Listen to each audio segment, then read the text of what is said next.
This is the Relevant Podcast.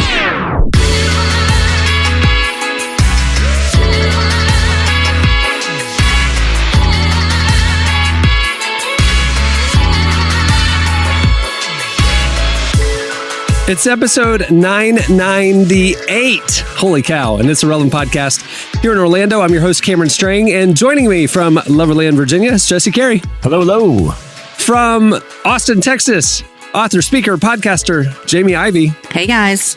And once again, blowing us off. No, that's not true. He had something come up. Derek isn't with us. And so filling in is our very own downtown Emily Brown. Hello. You have big shoes to fill. You've been filling in for Derek for like four episodes now. I think she's bringing her own shoes to the table and doing a great job. I'm trying. Yeah, I was going to say, I don't know if anybody can really fit into Derek's shoes. I'm not even going to try, so I'm just going my own way. And hopefully everyone's enjoying the crazy ride. Oh, it's been quite a ride. Beforehand, we were talking about your sweet UFO tattoo that you have, which, I feel like, because right now, I mean, when Derek comes back, he's essentially filling your shoes. That's how good you've been doing. And I think we're going to require him to get a UFO tattoo right on his neck as a way of paying homage to your service here, Emily. And I think he will quit on the spot if you tell him that. Because if there's one thing I know about Derek, it's he does not love space in the same way I do. So I just don't see him getting that. Yeah. Jesse doesn't love space either. I didn't know Derek didn't love space. I feel like he's made comments before about how he's like, he just wants to stay on Earth. He doesn't want to go anywhere. He's good on the ground. Yeah, that's true. That sounds like Derek. Yeah. Yeah. Like I said, it's the thing about space. Too much space out there. It's too big. Let's shrink it down so we can think about it. Make more, I don't know. Why is everyone worried about it? Too much space up there. That's exactly what it is. Just space. Too much space. Oh, man. All right. Well, we have a great show in store for you today. Coming up later, TD Jakes is here. This is crazy. I don't know if you follow him. I follow him on Instagram, much like Jerry Lorenzo, and a lot of people follow him on Instagram. Great teaching. He's famously done Women That Are Loose, the women's conference, forever. And this is the last year of it. So we talked about that. We talked about women in ministry. It's a great conversation. Emily talked to him recently. So stay tuned for that. The Last Dance with TD Jakes. You know what's interesting? Like, this doesn't apply to TD's conference, Women That Are Loose, because he's doing it. He talks about intentionally handing the baton to the next generation, and there's other bigger reasons why they're stopping it. But it reminds me. I mean, think about the landscape. There aren't any big Christian conferences anymore. It seems like that was a huge thing for a long time. I'm thinking like Catalyst and some others, and they went away. Do you think because of like COVID conferences, or do you think even before COVID conferences were kind of fading out? I can get all the teaching I want online. Everybody's accessible. I don't need to go travel, spend all this money, get a hotel. Jamie, I feel like you probably out of all of us on this call have are plugged into the world of live events.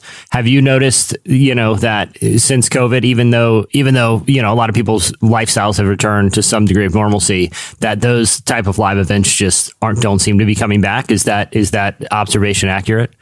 I think it depends on maybe the area that it is being held, maybe is what I'm thinking. Cause like I'm doing an event later in the year in South Dakota and it sold out in like 12 hours. And I was like, oh, people are coming. Yeah. But I do think people had to pivot so much during COVID and so they took all these conferences online. And then if you have the same, I don't know if this is what TJX did, but if you have the same conference, and then you take it online and then you try to bring it back, I think people got a little used to that online stuff. It's the same way people are having trouble getting people back in churches. So like, oh, wait. You were serving me really well for my computer screen. So I agree. I think it's really hard to have live events just with people getting so used to not traveling. I think, and this is on the fly, I haven't really put a lot of thought into this, but just as we're talking about it, it's like, because I've been to numerous, kind of faith-centric conferences over my adult life, but the one thing that I've noticed that does seem to have come back post-COVID, and Cameron, this is, I think, I can't remember some podcast where I was listening to after we got back from NBA Summer League, where they compared it to like, Comic-Con for NBA fans. And it's like a lot of those type of conferences that really are sort of like fan service, where it's not really like speeches or presentations. It's like panels and interacting and very community centric. Those are the type that seem to be, thriving again, where, it's like the Comic-Con type of stuff, because it is more about like plugging in with like-minded people and community versus going to like hear a teaching. I just wonder if there's like a space for that type of conference or event in the faith world that maybe isn't, because Cameron, to your point, you get teaching, everything's online. Like I can watch a YouTube video or a live stream of any sermon or teaching or kind of faith, just like TED Talk, but something where you can go and like connect with people who have similar interests in faith. I wonder if that would be sort of like the next chapter of where that goes. Well, I think people want an experience, and so I think you're on to something, Jesse, is they want that experience. And so give me more than just what we used to do is just speaker after speaker on a stage. Like give me an experience and give me connection. So I think you might be onto something. And the regional ones like Zoe Conference or VU Conference, like that the local church is putting on, those are they're back in full swing and stuff like that. And that's more the church community coming together, and other friends, but it's not as much like what you're saying, speaker after speaker after speaker. I think the one thing that, we've seen come back like full force is live music, and touring and stuff like that. And equating that to the church conference thing. And Jamie, you were talking about online church. I did online church for 2 years and became a shell of myself spiritually. I didn't realize what I was missing. And I've been going back to in-person church since earlier this year. And, the tangible worship experience, being in a room of people, the energy, there's something palpable about it that online church just did not give me.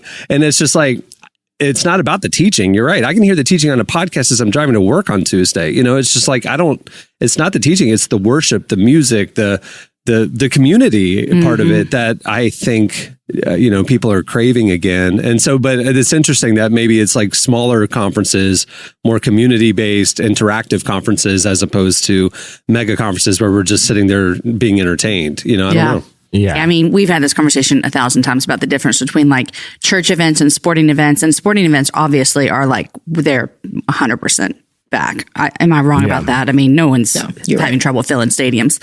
And so it's just interesting to see like people who are thinking like, oh, I don't know if everything's back. And then I'm heading to like a soccer game tonight in Austin, and I'm sure it's going to be packed and crazy and awesome and fun at the same time. So the other thing too is like, but to your point there, it's like those events are experiences. They're not just like where in the past. And I'm not calling out any conference. I mean, I'm more or less thinking of like that meme that was going around from in front of like one of the like NFT crypto conferences where there's a ball pit outside. And it's just some guy just standing knee deep in a giant outdoor ball pit, just sort of staring off into oblivion. But it's like for a long time, even like faith conferences, like our faith is built around the community and having experiences with others. That is at the core of this thing, right?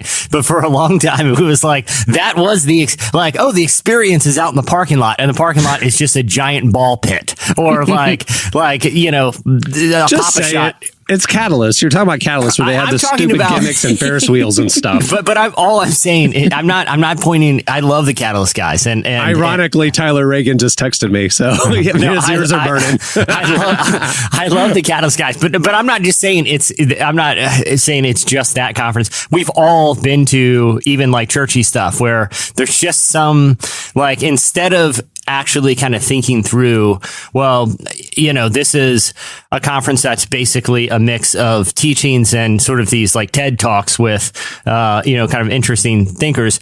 The experience will just be out there. We'll put some games out there. People will love it. And it's like, no one coming here is going to go out there and do, kick the soccer ball in the goal or do the dunk tank. This is like, that's not the experience people are looking for. Like, we're not looking for the experiences that children have at birthday parties. We're looking for relational experiences or connection.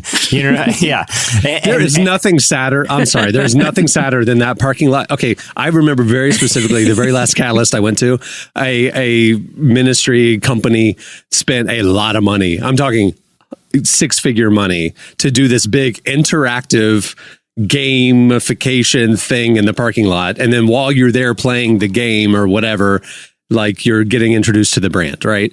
And they spent a ton of money. It was so impressive. They had 10 people working it, all in their branded shirts.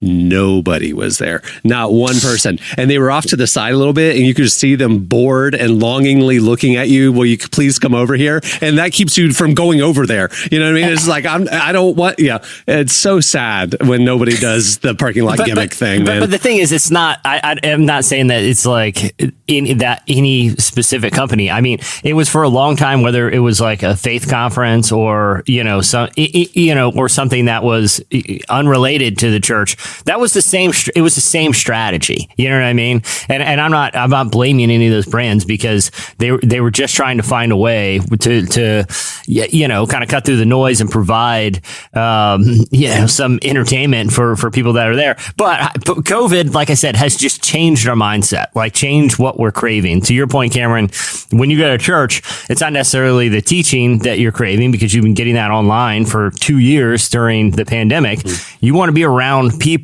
in a meaningful way, and it seems like out of anyone, we should be the best at that. Like, that's our whole thing is relationship. You know what I mean? I don't know what it looks like. I don't know what kind of conference would draw people in a way that is unique to what we're doing. But I do think, like I said, when you look at stuff like a Comic-Con or even Cameron, these like events we'll go to at like the NBA before the NBA draft, an NBA team's pretty good at creating an experience for a night where you're connecting with people. And it's not necessarily, hey, go sit in an auditorium and everyone collectively stare at a person or a screen. It's, it has its own energy and you make friends. And I don't know, there's got to be some model for a future conference. Corey, if you don't mind just making a side note that you could send me later. Start next big, very profitable Christian mega conference built around experiences. I just don't want to forget that because it seems like real market void. Well, it has to be something that we can't replicate with a screen. I think that's the key is like when you're in the environment of worship, you just can't replicate that by watching it on a screen, and so it's like, and like you said, Comic-Con, I'm walking around, I'm seeing there's a buzz and energy that you can't replicate on a screen. Yeah, it's a panel. You can ask questions and yeah. So it's like, what is that? Exactly. Anyway, that's not why TD Jakes is ending Woman Thou Art Loosed. Please don't infer that they were failing. It was probably the most successful, Christian conference. I mean, man, this dude, he would fill the Georgia Dome. I mean, it's insane the gatherings that he has done over the years. I will say this, for a while, their motto was, to be fair, come for the teaching, stay for the ball pit. And Woman, thou art loose to the ball pit. Go ahead. After service, they're out in the parking lot. I went to a silent disco at a conference one time. It was a youth conference. I feel like I should clarify that, but... Did you leave room for the Holy Spirit when y'all were dancing silently? Yeah. I mean, I was a leader at it, so I was absolutely... So you were the Holy Spirit. You were yeah, I was getting kids like, yo, it's a little close there, guys. So that you just put in everyone... When they're like, I can't hear you. What are you saying? The funniest part is you take your headphones... You take your headphones off and you hear these kids singing horribly off pitch to these songs. All the different songs. It was great. The actual best part was they did clean versions of like popular songs. And so you would take your headphones off. And the kids are singing the bad words. Yeah. Oh my gosh. Filling in the blanks. Those experience things though, like, football starts this weekend and I go to all the Texas games. They have so many experiential things around the stadium for all day long during the game. And it's just getting fans there and getting them involved. Yeah, and but it's stuff that people want to do. You know what I mean? It's not like it's interaction. It's not a ball pit. Not a ball pit. Exactly. Yeah. There's a lot of beer. That's what the parents are coming for, the adults. Well, Corey, they do concerts too. Corey, my conference definitely going to have beer. We got to get people there. You get 2 free coupons every day. And use them whenever you want. 2 pints. Last year, Salt and Pepper was one of the people playing afterwards, and my dad was with me, and I was singing every word, and my kids were so embarrassed. And we looked around; it's all like women in 40 to 50 years old, singing every word. They're women 40 to 50 years old. Exactly. Yeah. It was really funny. Move the show along. Stay tuned. Tyler joins us for a little buzz.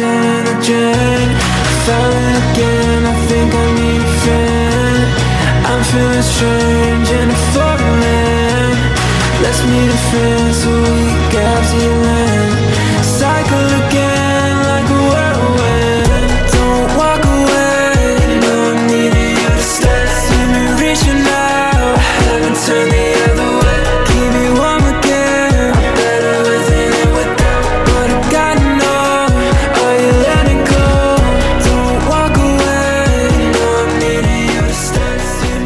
listening to Dreamer Boy and Benet. The song is Are You Letting Go? Today's podcast is brought to you in part by Mercy Ships. Globally, 5 billion people lack access to surgical care. In sub-Saharan Africa, there's only one surgeon for every 200,000 people.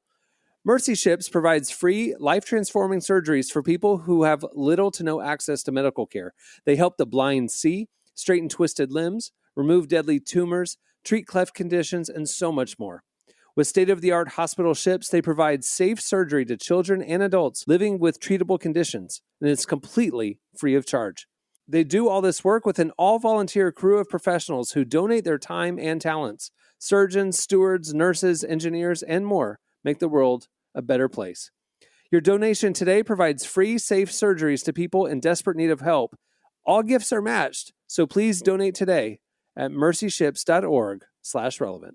Today's podcast is brought to you in part by Tim Tebow's book, Look Again. Have you ever wondered what would change if you truly believed you were infinitely valuable to God? In his New York Times bestselling book, Look Again, Tim Tebow reveals the powerful truth that when we learn to see the image of God in every person, including those we struggle to love, everything changes. Tebow shares incredible stories from his work with people the world often overlooks, and it will challenge you to stand up to the lies, rediscover the worth that everyone has, and impact the world for good. Find Look Again by Tim Tebow, available now wherever books are sold. Okay, it's time for Relevant Buzz. Please welcome to the show, Relevant Senior Editor Tyler Huckabee, bringing us the latest of what's happening at the intersection of faith and culture this week. Hey, Tyler. Hey, everybody. Tyler, before we get started, I have a question for you. Yeah. You're looking at the screen, you see all of our fine faces. That's right. Does Jesse look like he's getting ready for his first day of pre-K? Like with his big boy glasses and his backwards bright green hat?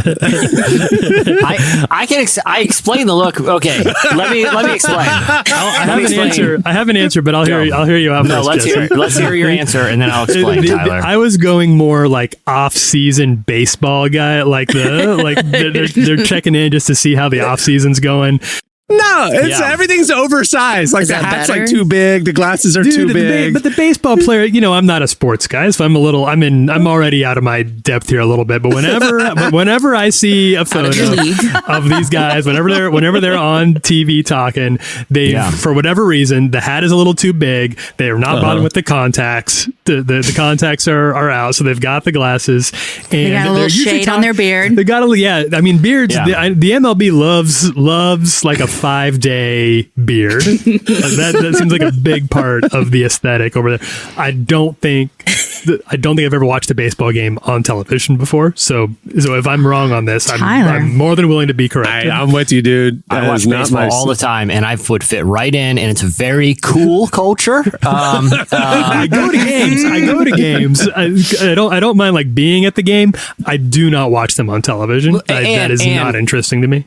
And look, I'm not going to sit here and I don't feel like I have to defend my look right now. But I don't know if you guys are watching Welcome to Wrexham, the new. I am. No, but I want to. It's fantastic. It's very, very fun show. Two stylish gentlemen are at the center of it. And Cameron, what does one of them wear? Pretty much every episode. It's a big flat bill baseball hat. It's slightly oversized. Newsflash, it's in. I don't make the rules. Okay, I think it's you having it on backwards is what makes it look like you're a little kid. I can't have it on forward with this mic. Look what happens. Look, see, I'm banging my head on my mic cage. He's right. Okay, so when I record, I have to turn it backwards, or the bill of the hat hits the mic cage. Okay, two. Makes sense. The reason it's bright green is because I had a fantasy football draft this week, and I got home very, very late at night. And this hat is for usually at fantasy football drafts. I know it sounds dorky, but everyone wears their team gear. Okay, I've been in the same league for 15 years. Wait, the full outfit, including the pads and cleats and helmets, stuff? Regulation. No. Everyone typically wears either a jersey or some team apparel. I've been in the same league for literally since my early 20s, and that's just what we do. And we do it in person, and we do it every year. We call it our Christmas morning. It's our night. Anyway, I got home very late, and I threw my New York Jets cap onto the desk beside my bed that night. And this morning, we're recording early. And thank you guys, by the way. You guys are working around my schedule. I have something during our normal recording time. And I, because it was early, I didn't go through the whole morning routine. And I grabbed the closest hat on the way upstairs. And I saw myself in the camera. Was like, nailed it again. Never All right, looked better. Tyler, what's going on this week? Well, all right, we're going to start, and I got to warn you all. I got to warn the parents. I got to warn the school the school marms, the pastors, the husband, father pastors.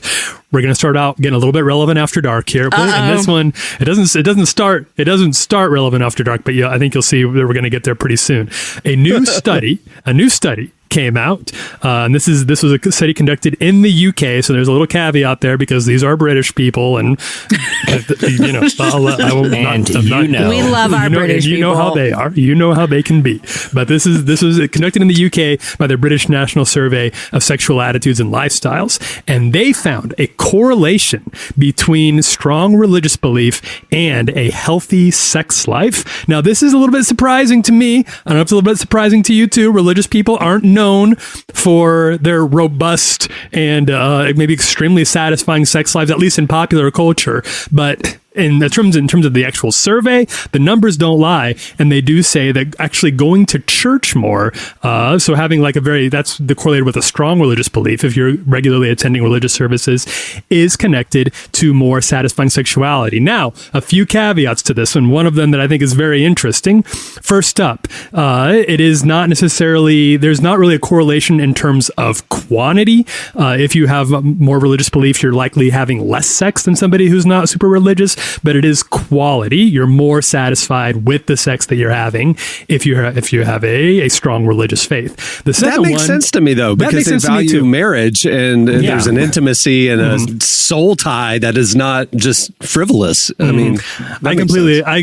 They don't really know why. We don't understand all the ins and outs of this. But Cameron and I had the exact same thought that this is probably there's probably you're likely to be having less sex because you're having sex probably with a committed partner. You're more likely to if you have a strong religious belief, and that you're kind of limiting yourself to just the good stuff, so to speak. There is actually this idea that there might be sort of an optimal amount of sex for people to have that they're satisfied with. If you're not having any sex, well, that's not very satisfying. But there is such a thing as having too much sex, where it starts to be the return just gets a little lower on that, and religious people tend to be closer to that optimal level. Now, the second thing, Sunday morning window's off the table. And so it's, the diminishing return you're talking about. Yeah, exactly. A major block of opportune time off the table. Everyone's rushing, getting ready to go. And you get back to lunch. And at that point, the day's already off, It's maybe 6 tired in the afternoon. I mean, it's pretty much a whole day's off the book. At that Sunday point, night, you're thinking about Monday morning. It's so we have that too. It's nobody talks about it's post-church the Sabbath. sex. Yeah, God says no work one day a week.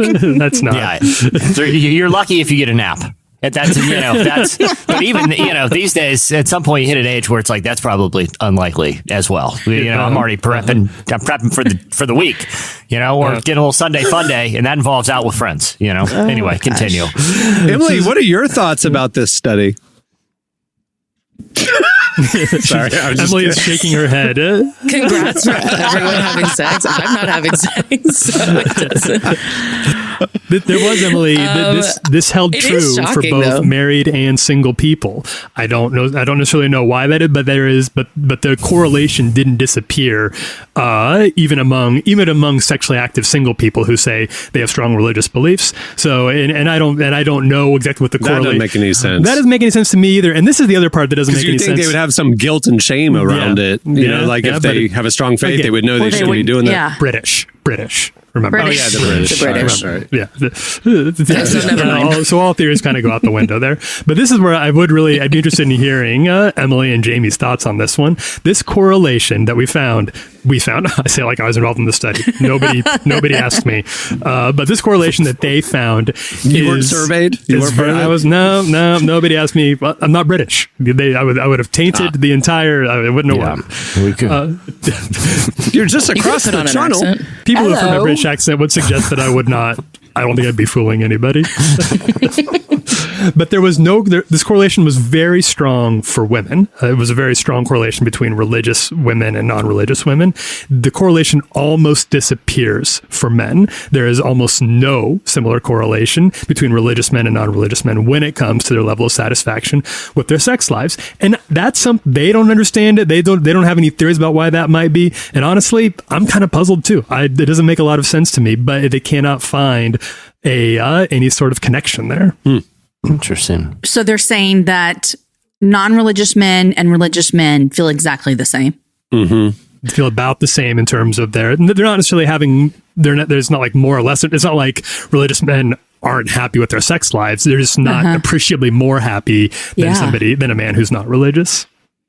That is interesting. And I don't know, and I can't account for that. And it was kind of buried in the study a little bit, maybe just because they don't understand it super well. But it is an interest. I'd be interested in hearing more about that, maybe from the Americans who might be able to unpack it a little religions? bit. Is it all religions encapsulated in this study? Yes, but in a study like this, Christianity is so much the predominant religion among those surveyed that you can kind of assume that Christianity is the main focal point of the religion, but there was not in this study any correlation that I saw that they noted about other religions. They did note that more academia actually is a detractor on your satisfaction with sex life. The higher up you go in the education process, the less happy you are with your sex. So let that be a warning to those of you out there. Let that be a warning. No more school. I mean, knowledge is not always stupid power. and happy. That's the goal, right? Yeah, I mean, I stopped pursuing higher education many years ago, and this just reconfirms my commitment to never entering back in. Many perks. Yeah. The other perk, not having to go to school. It's a pretty big one. See, you have a lot more time on your hands. There you go. Ignorance is bliss, right? I got more money in my pocket and more, time to not have to go to school. Once again, a major benefit. And I don't have to pay for doing something that I don't want to do, which is going to school. That's funny. All right, what else do you have? Okay, well, we're shifting gears a little bit, and first of all, we're going stateside, thank goodness, and second of all, we're going to talk a little bit about this. This was a really interesting story. It is a happy story, but it kind of speaks to a pretty sad and ongoing systemic issue in our justice system and in our prison system specifically. A man by the name of Sullivan Walter. He's 53 years old, and he has been exonerated after a 36-year-old conviction. He was in jail for 36 years for a rape that he did not commit. Back in 1986, he was 17 years old when he was first sent to jail for this. As it turned out, according to Judge Daryl Derbigny, he found at least 3 major pieces of evidence that could have exonerated this man before he went to jail, but either his actual legal help was too inept to bring it up, or the police in charge of it actually suppressed this information. Wow. This is what ended up sending him to jail. There was a botched investigation. It turns out that this man Walter was mistakenly identified in a lineup, even though there was no record of him actually being seen at the scene of the crime. The person was masked, so how was this person identified? The previous counsel failed to point out conflicting statements from investigators and missteps. This is according to Yahoo News. So conflicting statements, these things were not brought up to the jury. And then finally, blood gathered at the scene of the crime did not match that of Walter's. This was also not presented to the jury, which is what ended up sending him to jail for a long time. Obviously, very, very good that he is now out of prison. Very, very sad, but he's pretty elated about this. But the judge is obviously furious about this, and this, of course, also speaks to the fact that we're probably just not catching all of these things. You know, you're glad to hear every time somebody gets out of it, but that also speaks to who knows how many more of people who have not been exonerated yet, who should be. How did this new evidence or old evidence get back to light? Do you know? It was thanks to the Innocence Project, an organization that we've referenced on here a number of times, and this is their sole focus, is trying to find these cases and get them back in front of a judge. And in this case, they were successful, but in many cases, they're not. You hear a lot of times that judges just refuse to look at these cases. Sometimes all the way up to the Supreme Court will refuse to listen to new information that they bring out. But thankfully, this time they did. I don't mean like this is a heavy topic and one that I think, to your point, Tyler, points to a lot of systemic issues that need to be addressed on, kind of the macro level, because a lot of times when we hear about it, we hear about it on the micro, like a specific case or a specific piece of evidence or something like that. When it really, to your point, points to larger issues with how criminal prosecution works, with the appeals process and disproportionate prosecution for different communities and things like that. But so I know it's a serious topic. I don't mean to make light of it, but I also think and maybe they do. I'll look into it. But don't you feel like the Innocence Project should have like 3 of the best true crime podcasts ever recorded? Because I mean, honestly, like we're in an era where true crime podcasts, there are multiple cases of not just the interest that they have brought in actual cases, but sometimes their investigations have been more effective and more thorough than law enforcement investigations, and have led to either guilty verdicts or exonerations of people. I feel like if I were working at the Innocence Project, I would be like, guys, we need to hire a podcasting team, because that could be honestly, that could bring so much light to a lot of these cases, especially with the depth and of investigation that they're capable of and the credibility that they have, because so many of them are actual lawyers. I feel like there's an intersection there that could really benefit their cause. And sometimes I was going to ask you, Tyler, why do sometimes these judges not care to hear the case? Well, a lot of times they don't care because there's no noise about it. And like, there's no one like talking about it. And so it might be like something that it would make them look bad. Their that career they got go it bad. wrong. Yeah. Right. Yeah. And so they have to like, no, we're not going to bother with that. So you bring more chatter to the situation. All of a sudden they're like, oh, the people are speaking. It's literally the HBO documentary series of Patton Oswalt's, late wife. She literally was a blogger and a true crime, and she got obsessed with the serial killer story in California, and found a community of bloggers and podcasters and citizen investigators, and they ended up finding the guy 45 years later. And he got convicted. I mean, it's unbelievable. I mean, she lost her life through it. She kind of, it's a sad story, but I mean, it's great. It's exactly your point. And so maybe season 3 of Only Murders in the Building will be what you're saying, Jesse. I do think there is this pressure that people in the Justice Department can sometimes feel to maintain this idea of untouchability, like this idea that we do get these things right, because the more trust that we as the public have in them, the smoother these things are likely to go. And I see where people are coming from on that, but that is not more important than vindicating people. I would say if there's any chance that these people didn't do the things that they're claiming their innocence of, then you've got to take a look at that. And I think people can accept that mistakes happen. People are grown-ups. Yep. Well, there's a lot more where that came from. Make sure to make relevantmagazine.com part of your daily web browsing, and follow us on all the socials for the latest. We're covering the intersection of faith, life, culture, and justice every day. Thanks, Tyler. Thanks, everybody. Thanks, man. Bye, Tyler. All right, that'll do it for Relevant Buzz. Stay tuned. Up next, TD Jakes joins us. I was walking through the parking, I just saw you, oh no. We start talking, I start falling, this ain't nothing, you gotta know. We get coffee the next morning, it starts storming, oh no. Friends apartment, music starting, now we're rocking, here we go. Oh, you make me wanna tango. Oh, so I wanna make sure you know it only takes two. You're listening to Surfaces. The song is It Only Takes Two. Today's podcast is brought to you in part by John Mark Comer's book, Garden City, a book that speaks to the tension we all feel between work, rest, and purpose.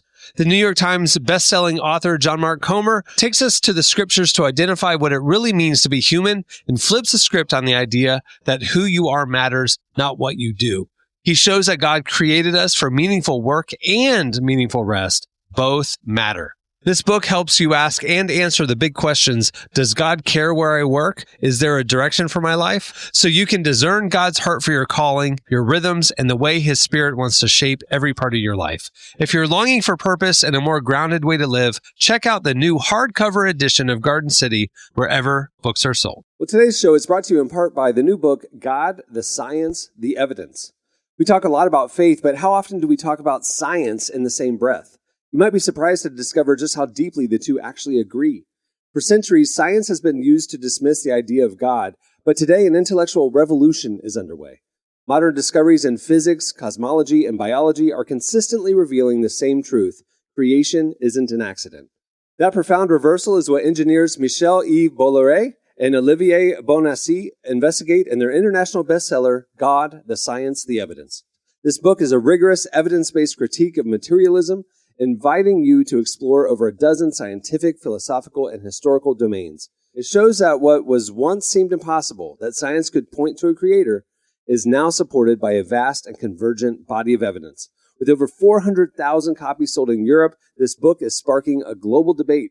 It's thoughtful, fascinating, and a powerful reminder that reason itself affirms the existence of God. Learn more and find out where you can purchase your copy today by visiting godthesciencetheevidence.com. Today's podcast is brought to you in part by Erwin McManus's book, The Barbarian Way. Some books don't just inspire you, they confront you. The Barbarian Way, now celebrating its 20th anniversary, is one of those books. If you felt the pull of God towards something deeper and wilder than the safe, predictable version of faith that we settle for, McManus reminds us that following Jesus was never meant to be tame. It's meant to awaken courage, passion, and purpose God placed inside us. He draws from the wild stories of Abel, Noah, Moses, Rahab, and others to remind us that following God wasn't meant to be tame. Safe faith isn't working. Step into the story God is writing for you. Choose passion, choose boldness, choose the Barbarian Way. Available now wherever books are sold. Well, our guest today is T.D. Jakes. You know who he is. He's a best-selling author, speaker, pastor of the Potter's House in Dallas. This year, for the final time, he will host the women's conference, Woman Thou Art Loosed. It was a game changer for a couple decades now. We spoke with him about why he felt it was time to pass the baton to the next generation, how the church can continue to champion women, and why it's important to have a diverse body of Christ. Here's our conversation with T.D. Jakes.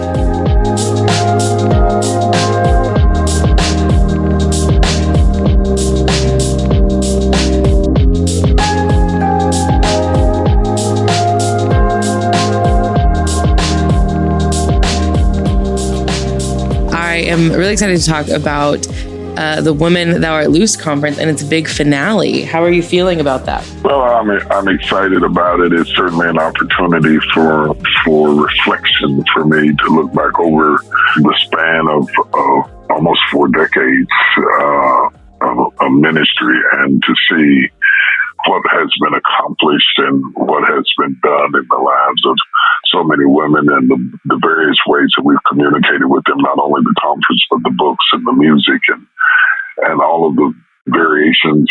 We did movies, we did plays. We've found every way possible to be uplifting to a demographic that historically had been undervalued in the church, and they made up the majority of the crowd, but they got the least amount of attention in ministry.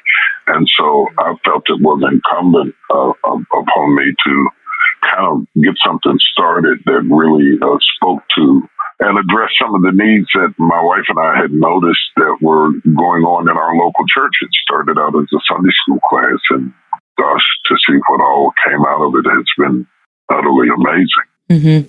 How has it changed over the years, like from the initial vision that you had of it?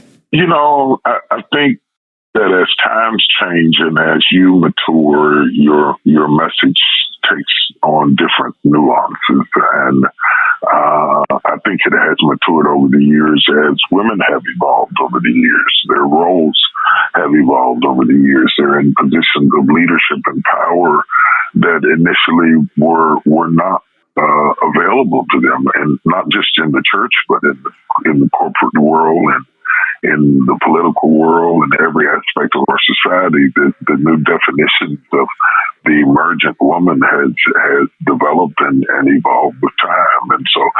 it did so, we did so. And we continue. I think this conference is going to be a reflection on that, because of what we have great speakers that are going to be ministering to the women from the Word of God and building them up spiritually. We've also got Christian women who are leaders in the corporate world who are going to be on panels talking about women in power with Christian values and how that works for them and how they integrate their faith into the business world. It's kind of true to our core, because our core brand centers around ministry and marketplace. And so we get a chance to see how our faith plays out in the public arena, and how that plays out in for women in positions of authority, and how to strengthen and inspire and impart women that come not only to be spiritually grounded and renewed and rejuvenated, but also to get tips and tools that will help them to steer the helm of new horizons that are now being opened up to them in a way that we have never seen in the history of this country.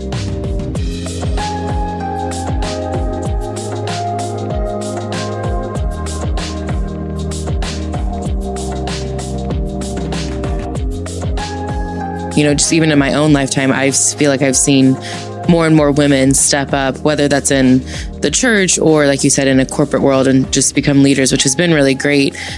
But I personally feel like there's still, a bit of a ways to go. Do you agree with that? And, what can we as the church be doing to ensure that we continue to pursue that? Of course, I think there's a ways to go. It's kind of like the civil rights movement. We're not there yet. There's still disparities in the pay scale for women in the workplace. There's often a disparity between what a woman gets paid doing the same job that a man does, and there's still a disparity of the amount of CEOs that we have in high positions in corporations that are women. There are a lot of disparities when it comes to access to capital for entrepreneurship that still needs to be addressed. There's a lot to be done, and even in the church, there are things that need to be done where women are taken seriously in ministry, where they're taken seriously and not prohibited in the roles that they can play in the churches that they have contributed to historically. And if all the women left the church, many churches would collapse. And so, yeah. I mean, to not recognize them and to somehow find a justification to discriminate from the very people who have been the lifeblood of the church historically, leaves something to be desired. And so Woman I Loose really nailed a message into the heart of the culture and to the heart of the church that women mattered, and their pains and frustrations and heartaches were often justified, and that there was a place to be healed and a place to be challenged. And I think those are two different things between healed and wholeness. There's one thing to be healed, it's another thing to be made whole. And so the first objective was to create a space for them to be healed from the trauma of their history and society and culture. And religion has often been complicit in that whole process. And then to go from healed to wholeness is to how do I find my place in the world that is evolving and opening up new opportunities. And with it comes new stress and new pressures and new demands. Anytime you're breaking through glass ceilings, you're held to different standards. You're not seen as an individual. You're seen as a gender, and you're not. Your own merits don't come to play, but they will categorize you in a group. That's how women are. That's how that sort of thing. They have to overcome all the kinds of things that any minority does that emerges into new realms of influence and power.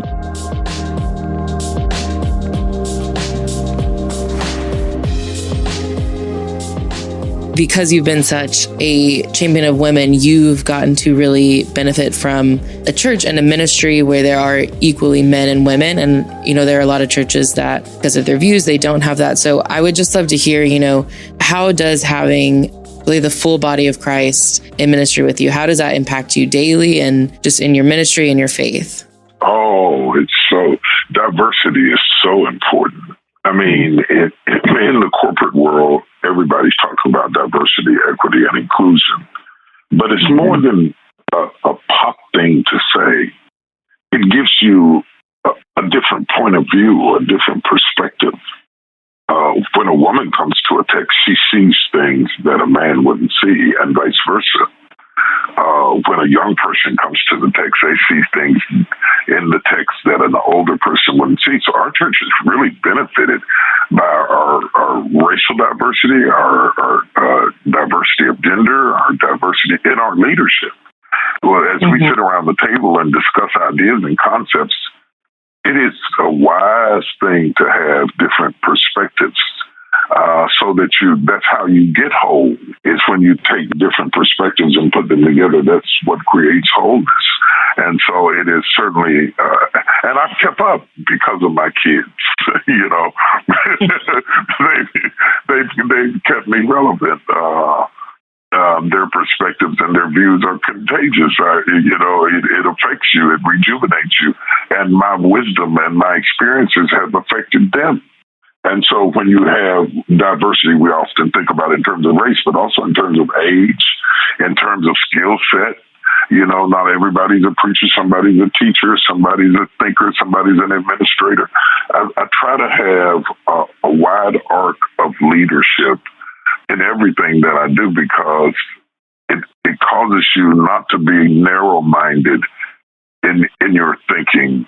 And I think that's one of the biggest ways that it has affected us. And I think that has something to do with why we are a global ministry and why we translate our messages into 80 different languages every Sunday, because we do have a global perspective on what ministry is. And I think that's why people will be flying to Women Are Loose from all over the world, because we're not thinking in the vacuum of just thinking that everybody who's listening is exactly like the one who's speaking. There's a diverse crowd. We're going to a global world.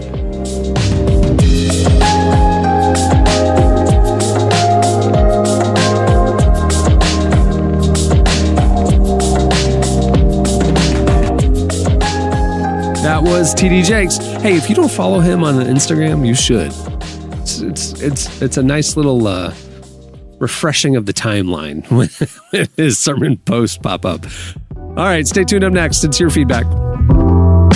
I was stolen by the way you saved my day. Watched all my problems fade away. Come back here another day. Come back here another day. Through these gray blue skies. It's been a long time, I don't want to call and tell you why. My life is upside down. You're listening to Saint Panther. The song is Problems. Okay, well, it's time for your feedback. Last week, we got talking about back of the fridge meals. I forgot to buy groceries for a few weeks and was scraping the bottom of the barrel. I literally ate everything in my freezer. I thawed every piece of random chicken that was in there, whatever. So we just got talking about your go-to creative, quote unquote, meal when you have no real groceries in the house. And we asked you what yours were. You hit us up on Twitter at Relevant Podcasts, and here are some of our favorites.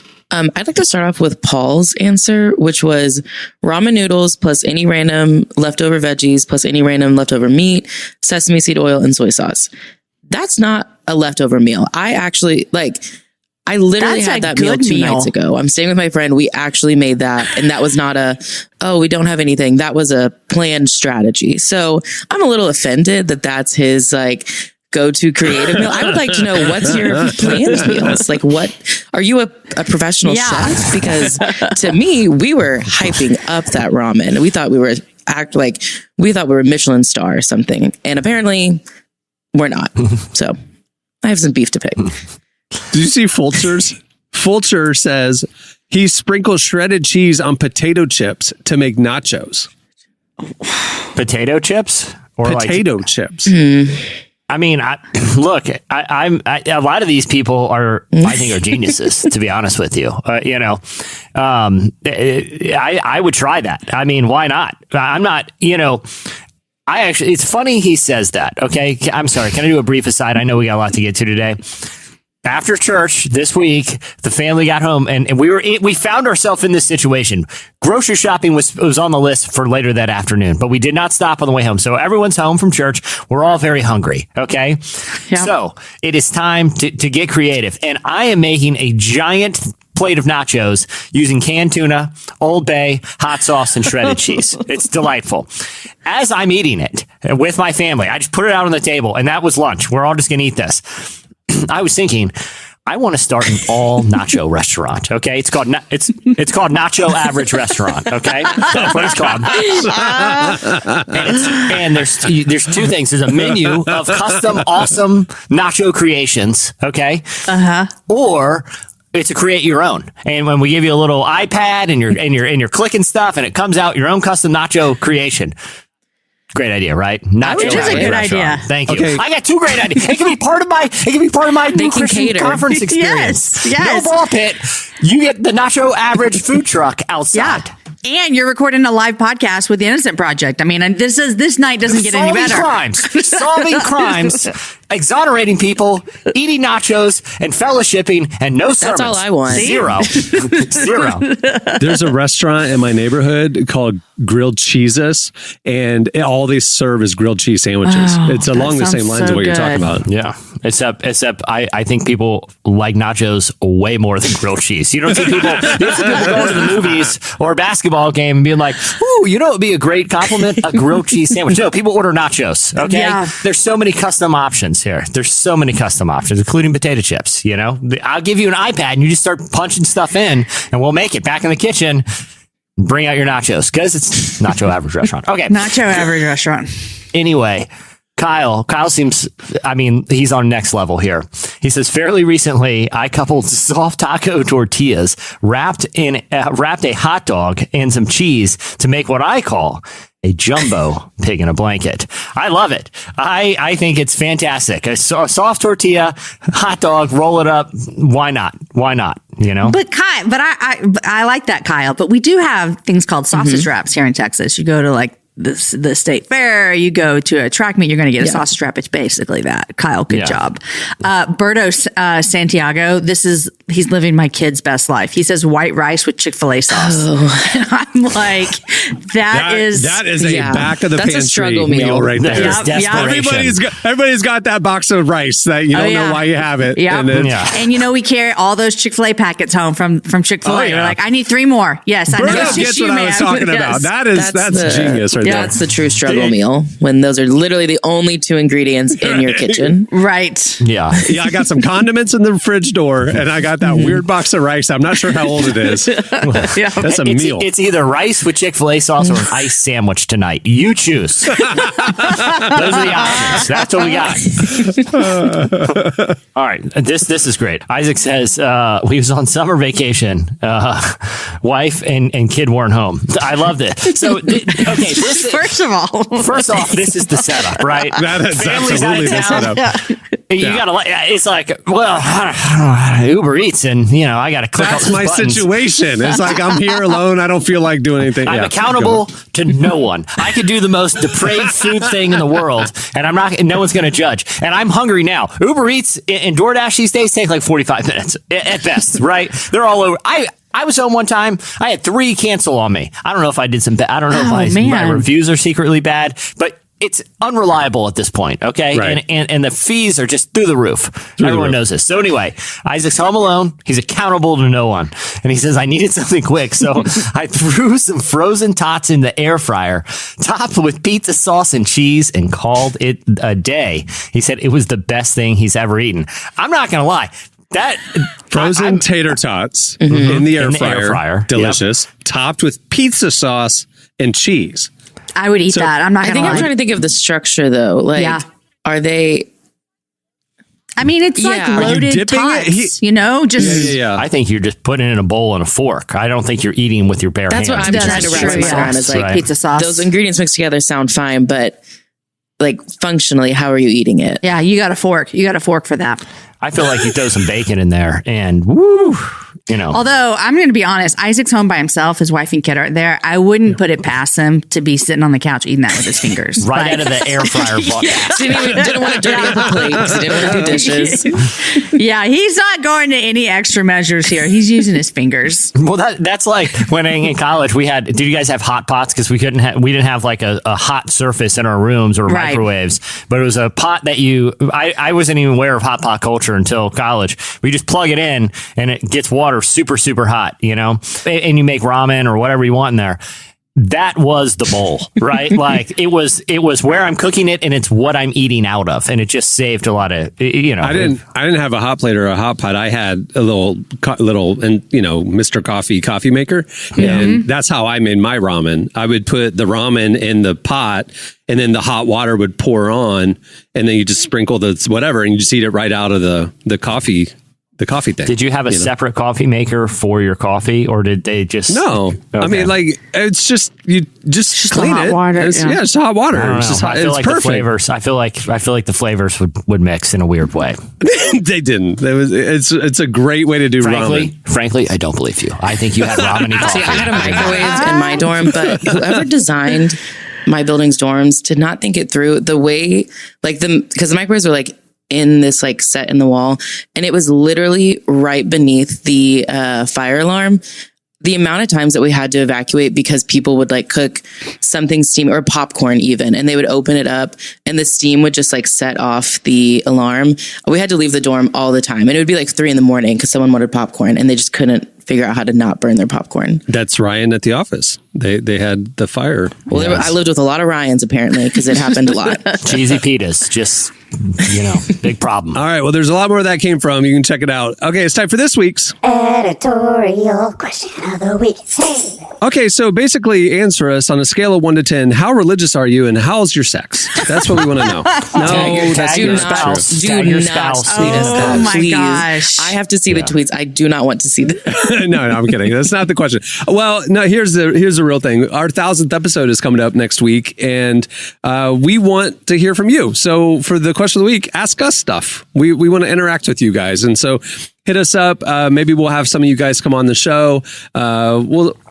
Anything can happen. Hit us up on Twitter. Ask the cast some questions. Give us your feedback. Give us your thoughts. Whatever. And we'll interact with you guys on the big 1,000th episode next week. You can hit us up on Twitter at Relevant Podcast, or you can message us on the Relevant Magazine IG. We check them both. Well, before we wrap things up, I want to thank TD Jakes for joining us today. He's one of my heroes of the faith. If you haven't watched his sermons or read his books, go do it. It'll bless you. Also, a couple of housekeeping notes. Make sure to go check out the summer digital issue of Relevant. It is the last week of the summer issue. We're about to debut the fall one. So if you haven't gone and engaged it, check it out. We got Naomi Rain Wilson, John Favreau, so many great artists and thinkers and stories. It is presented for free by World Vision. All you have to do is click on the magazine tab there at relevantmagazine.com. Also, if you're a Relevant Plus subscriber, you have your ad-free enhanced edition there waiting for you in your account dashboard. So go check that out if you haven't already. It's a beautifully designed version of the summer issue. Also, if you aren't a Relevant Plus subscriber, you should. It is the best way to experience our content. It's ad-free, unlimited reading at relevantmagazine.com, an ad-free version of this podcast delivered early, a couple days early, actually, an exclusive subscriber podcast called Relevant Conversations, which is the unedited, full-length version of so many of these A-list conversations that you experience bits and pieces of here on the show. You also get the enhanced digital magazine and more. Plans start at just as low as $250 a month. We think you'll like it, and it's like I said, the best way to experience our stuff. We love the sport. Also, if you haven't checked out relevantstore.com in a while, head over to see the podcast fan merch and some other stuff we've got, magazine archives, lots of stuff there at relevantstore.com. And if you like the show, send us feedback. Tweet us at Relevant Podcast. Tell your friends, post about it, share clips, and rate it and review it wherever you listen. Those 5 stars and those positive comments help the algorithm, and we appreciate it. Okay, on that note, we'll wrap it up. I'm Cameron Strang. I'm Jesse Carey. I'm Jamie Ivey. I'm Emily Brown. For Derek Minor. He'll be back next week. Don't worry. We'll see you. Have a good one, everyone.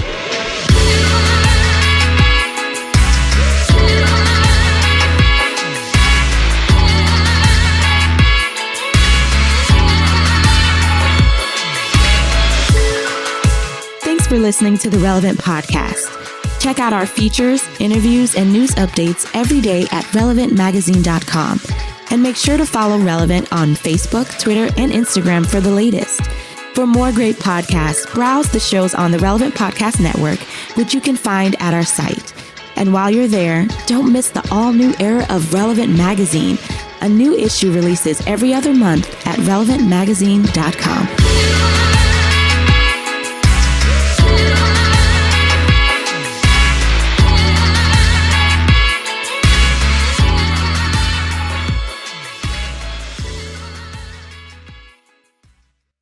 Come for the teaching, stay for the ball pit. Relevant Podcast Network.